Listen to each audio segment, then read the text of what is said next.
جس گھرانے میں توڑ پیدا ہو جائے وہ چاہے تقوی والے ہوں ان سے برکتیں اٹھ جاتی ہیں۔ تو اگر تمہاری بہن تمہاری بیٹی اس مشکل میں آ گئی ہے کہ خاوند کا رویہ ٹھیک ہی نہیں ہو رہا تو طلاق لے لو، اس کی زندگی کو ایسے زندہ درگور مت کرو۔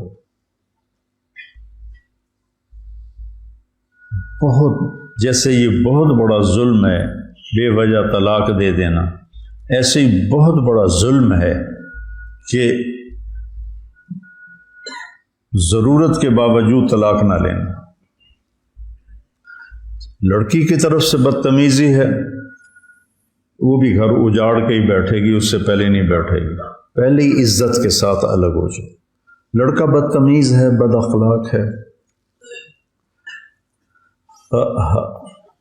مولانا عبد القادر رائے پوری رحمہ اللہ بہت بڑے تصوف کی شخصیت گزرے ہیں، اور سید عطا اللہ شاہ بخاری رحمہ اللہ خطابت کے بادشاہ گزرے ہیں، اور ان کو خلافت تھی حضرت رائے پوری کی طرف سے۔ تو کہنے لگے حضرت رائے پوری سے کہ حضرت جی میں نے اپنی بیٹی کا رشتہ کر دیا ہے۔ تو حضرت رائے پوری نے پوچھا لڑکا کیسا ہے؟ تو کہا جی نمازی ہے۔ تھوڑی دیر خاموشی ہوئی تو حضرت رائے پوری نے دوبارہ پوچھا شاہ جی لڑکا کیسا ہے؟ شاہ جی نے کہا جی نمازی ہے۔ پھر خاموشی ہوگی۔ پھر تھوڑی دیر کے بعد حضرت رائے پوری نے پوچھا شاہ جی لڑکا کیسا ہے؟ کہا جی نمازی ہے۔ حضرت رائے پوری نے فرمایا شاہ جی میں لڑکے کی عبادت نہیں پوچھ رہا، میں پوچھ رہا ہوں لڑکے کے اخلاق کیسے ہیں، کہ گھر جو آباد ہوتے ہیں وہ عبادت سے وہ آباد نہیں ہوتے، وہ اچھے اخلاق سے آباد ہوتے، اچھے اخلاق سے گھروں کی آبادی۔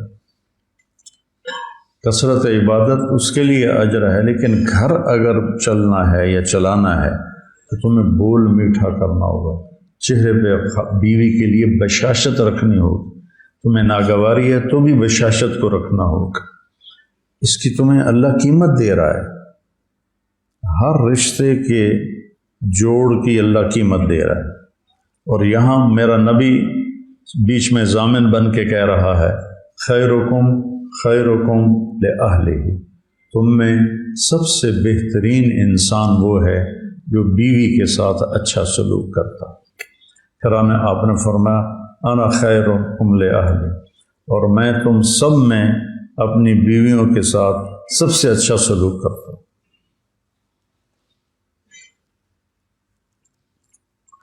تو پھر یہ زیادتی نہیں ہونی چاہیے، اس سے اپنے آپ کو بچاؤ، اپنی اولاد نسل کو بچاؤ، بیٹی ہے، بھتیجی ہے، بہن ہے، بھانجی ہے۔ اب ہم جس عمر میں آ گئے ہیں پوتیاں پوتے نواسیاں نواسے رشتے تو بڑھتے جاتے ہیں۔ تو تمہارا بیٹا ہے، بھتیجا ہے، تم دیکھ رہے ہو میرے بیٹے کا گھر آباد برباد ہو گیا ہے بیوی کی بدتمیزی کی وجہ سے، اسے برداشت کرے، اسے برداشت کرے، اسے برداشت کرے، لیکن جب پیالہ بھر جاتا ہے تو چھلک جاتا ہے۔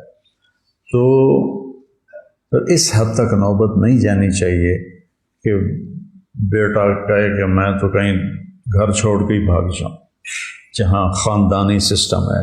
اب جو زیادہ پڑھ لکھ گئے ہیں ان کے ہاں تو ہر کوئی boy friend girl friend culture چل پڑا ہے، یہ بھی انتہائی ہلاکت کی چیز ہے۔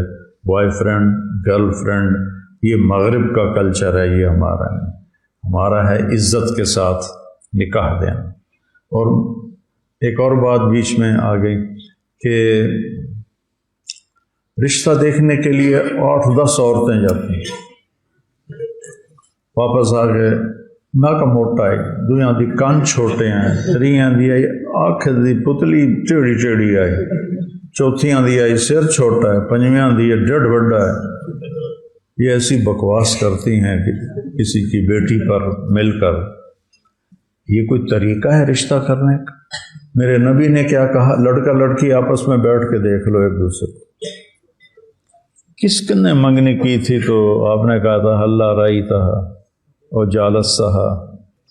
دیکھیے گا ذرا یہ آ کے اتنے نقص نکالتی ہیں، اتنے نقص نکالتی ہیں، اور پھر اتنی عورتیں جب کسی کو دیکھ رہی ہوں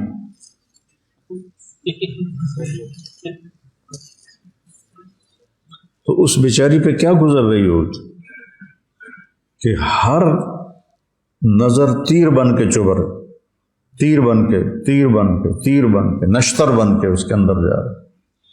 چاقو کا نشتر کم ہوتا ہے اور یہ نظر کا نشتر اس سے زیادہ ہوتا ہے. اللہ کے نبی نے کہا جس سے منگنی کی ہے اس کو دیکھ تو لو. اگر لڑکی کہہ دے اپنے ماں باپ سے کہ میں یہاں رشتہ نہیں کرنا چاہتی تو وہ کوئی نافرمان نہیں ہے. لڑکا کہہ دے کہ میں یہاں رشتہ نہیں کرنا چاہتا وہ کوئی نافرمان نہیں ہے.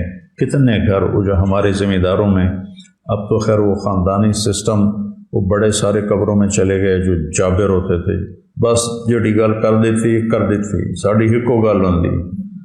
میں نے کتنے اپنے عزیزوں کی زندگیوں کو برباد ہوتے تھے. خواتین اجڑ کے برباد، یعنی وہ ایسی تھیں جیسے بیوہ، اور خامند ایسا تھا جیسے رنڈوا. جو زبردستی شادیاں کی گئیں ان کا جو انجام میں نے دیکھا اپنے علاقے میں، اپنے خاندان میں، اپنے قریبی دوست خاندانوں میں. چونکہ ہم جو پنجاب کے ذمہ دار ہیں تو آپس میں کنیکٹڈ ہیں. وہ چونکہ صدیوں سے آباد ہے نا، جو مہاجر نہیں، جو لوکل ہیں وہ آپس میں صدیوں سے کنیکٹڈ ہیں، تو سارے حالات کا پتہ ہوتا ہے. تو ہمارا معاشرہ یہ ایک بہت بڑا ظلم ہے کہ لڑکی کو پھاڑ جانے والی آنکھوں سے دیکھنا. اور ادھر بڑا ظلم ہے مغرب میں، girl friend boy friend, college میں اکٹھے پڑھتے ہیں، اس نے پسند کیا، اس نے پسند کیا، شادی کے بغیر ہی حرام تعلق قائم کر لیا. اور اس وجہ سے جو ان کا جو خاندانی سسٹم تباہ ہوا ہے. اسپین میں پولیس کا ایس ایس پی اور پارلیمنٹ کی ممبر اور 2-3 اور بڑے افسر مجھے ملنے آئے. میں نے وہاں بیان کیا تھا، اس بیان سے وہ بڑے متاثر ہوئے. اس کا اسپینش میں ترجمہ انہوں نے سنا، کہا ہم نے اس آپ کے عالم کو ملنا ہے، اس نے وہ باتیں کی ہیں جو آج تک کبھی کسی مسلمان عالم نے آ کے یہاں نہیں کی. میں نے کیا باتیں کی تھی؟ میں نے کہا ٹیکس دیا کرو اور یہاں کے قانون کی پابندی کیا کرو اور یہاں کی لڑکیوں سے پاسپورٹ لینے کی وجہ سے شادی نہ کیا کرو. یہ باتیں ان کے لیے انتہائی اہم تھی. تو باقی میں نے کوئی آسمان سے تارے نہیں توڑے، یہ باتیں سن کے کہنے لگے ہم نے اس سے ملنا ہے. تو پھر میں نے ان سے کہا میں آپ سے 2 باتیں کرنا چاہتا ہوں. کہا کہیے. میں نے کہا تمہارا خاندانی سسٹم ٹوٹ چکا ہے اور تمہاری بازار میں نے دیکھا ہے تمہارے بچے بہت کم ہیں. تو ایسے سر پکڑ کے بیٹھ گئے. کہنے لگے یہ ہمارا سب سے بڑا مسئلہ ہے اور ہم اس کے لیے پریشان ہیں کہ ہمارا خاندانی سسٹم ٹوٹ گیا ہے. جب صرف لڑکے اور لڑکی نہیں بیچ میں آنا ہے، نہ ماں نے، نہ باپ نے، نہ نکاح. ان کا جو چرچ میں نکاح ہے وہ بھی نہیں کرتے، کیونکہ نکاح کے بعد اگر وہ طلاق ہو تو پھر آدھی جائیداد، لڑکی طلاق دے تو اسے اپنی آدھی جائیداد دینی پڑتی، اور لڑکا طلاق دے تو اسے اپنی آدھی جائیداد دینی پڑتی ہے. تو ان کے boy friend girl friend culture نے تباہی پھیل دی. اس لیے ان کی نسل کم ہو گئی. ہماری نسل بڑھتی ہے اور ہر سال نئے اسکول کھلتے ہیں. ان کے ہاں ہر سال اسکول بند ہوتے ہیں کہ بچے ہی کوئی نہیں ہے. تو یہ کلچر بھی انتہائی زہر ہے، زہریلا سانپ ہے کہ یہ پورے خاندان کو توڑ کے تباہ کر دیتا ہے.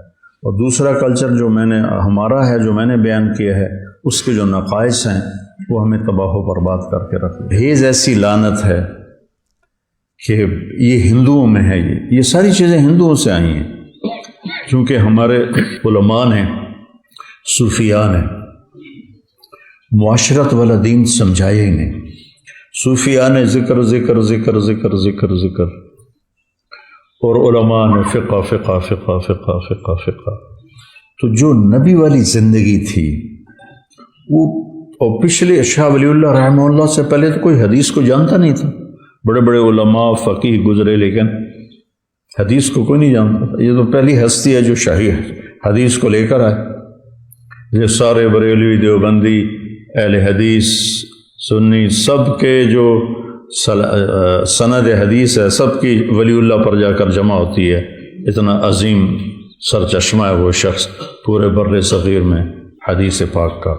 تو پہلے فلسفہ اور منطق اور خرافات، تو نبی والی زندگی نہیں پیش کی کہ میرے نبی کی گھر کی زندگی کیا تھی، اولاد کے ساتھ، ماں باپ کے ساتھ۔ ماں باپ تو تھے نہیں، پہلے ہی فوت ہو گئے، بچوں کے ساتھ، دشمن کے ساتھ، دوست کے ساتھ۔